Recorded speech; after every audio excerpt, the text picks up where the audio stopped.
Ibrahim Baka, beki kitasa katika klabu ya Yanga na timu ya taifa ya Tanzania, Taifa Stars. Huyu ni askari wa kikosi cha kuzuia magendo hapa Zanzibar, KMKM. Koplo Ibrahim Baka kuanzia leo Machi 17, 2025 atakuwa sergeant baada ya kupandishwa cheo na mkuu wa KMKM Commodore Azana Msingiri.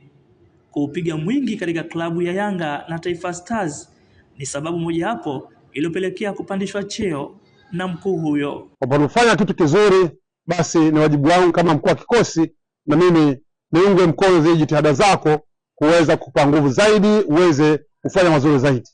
Na hicho ndicho kilichonivutia mimi Commodore Msingiri kutoa maamuzi haya ya kumpandisha ngazi mojawapo kutoka LS kuwa PO.